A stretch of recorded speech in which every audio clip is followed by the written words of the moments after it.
வணக்கம். இன்றைக்கி என்ன செய்ய போகிறோன்னா, விருதுநகரில் வந்து கல்யாணத்துலலாம் செய்வாங்க சைனீஸ் சாப்ஸ். இது வந்து ரொம்ப கிறிஸ்பியாக நல்லாயிருக்கும் சாப்பிட்றதுக்கு.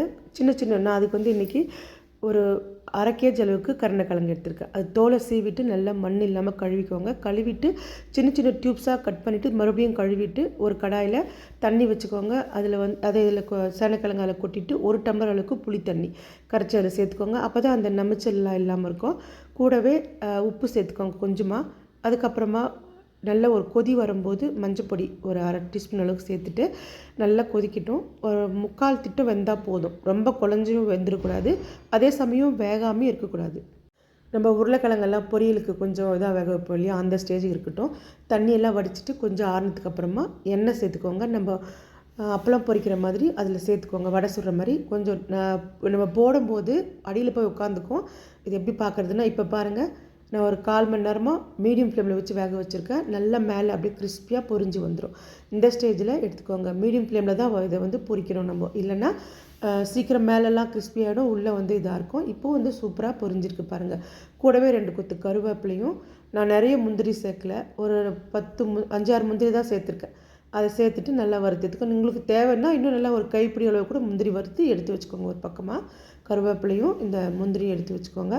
அதுக்கப்புறமா ஒரு கடாயோ இல்லை ஒரு ஃபேனோ வச்சுக்கோங்க. இப்போ வந்து ஒரு கைப்பிடி அளவுக்கு சின்ன வெங்காயமும் ஒரே ஒரு தக்காளி இதை வந்து மிக்சியில் அரைச்சி எடுத்துட்டு வந்துடுங்க குறகுறப்பாக. இப்போ ஒரு 3 டீஸ்பூன் அளவுக்கு எண்ணெய் சேர்த்துட்டு ஒரு கடாயில் சூடானதுக்கப்புறமா 1/2 ஸ்பூன் சோம்பு, ஒரு துண்டு பட்டை, 2 ஏலக்காய், ஒரு லவங்கம், ஒரு நட்சத்திர சோம்பு, அன்னாச்சி பூ 1 சேர்த்துட்டு இப்போ ஒரு கொத்து கருவேப்பிலையும் சேர்த்துட்டு நல்லா பொரிஞ்சிட்டோம். அது சோம்பு நல்லா பொரிஞ்ச உடனே நம்ம அரைச்சி வச்சுருக்க வெங்காயம் தக்காளி சேர்த்துக்கோங்க. 1 டீஸ்பூன் அளவுக்கு இஞ்சி பூண்டு விழுது அதையும் சேர்த்துட்டு நல்லா கலந்து கொடுங்க.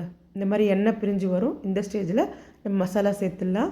1/4 டீஸ்பூன் அளவுக்கு மஞ்சள் பொடி, 1 டீஸ்பூன் அளவுக்கு நான் தனி மிளகாத்தூள் எடுத்துருக்கேன். அதே மாதிரி தனியா பொடியும் 1 டீஸ்பூன் அளவுக்கு சேர்த்துக்கிறேன். சேர்த்துட்டு அரை கேஜி அளவுக்கு எடுத்துருங்க இல்லையா, அதுக்கு இது போதும். இப்போவும் வந்து கொஞ்சமாக ஒரு 1/2 டம்ளர் அளவுக்கு ஒரு 3 டீஸ்பூன் அளவுக்கே புளி தண்ணி சேர்த்துட்டு நல்லா கொதிக்கட்டும். இந்த எண்ணெய் பிரிஞ்சு வரணும். இதுக்கு மேலே தண்ணி ஊற்ற வேணாம். இந்த மசாலா வந்து நல்லா கொஞ்சம் எண்ணெய் பிரிஞ்சு வந்ததுக்கப்புறமா இந்த இதுக்கு தேவையான அளவுக்கு உப்பு சேர்த்துக்கோங்க. நம்ம தண்ணியில் போட்டதுனால உப்பு அது பத்தாது, அதுக்காக பார்த்துட்டு சேர்த்துக்கோங்க.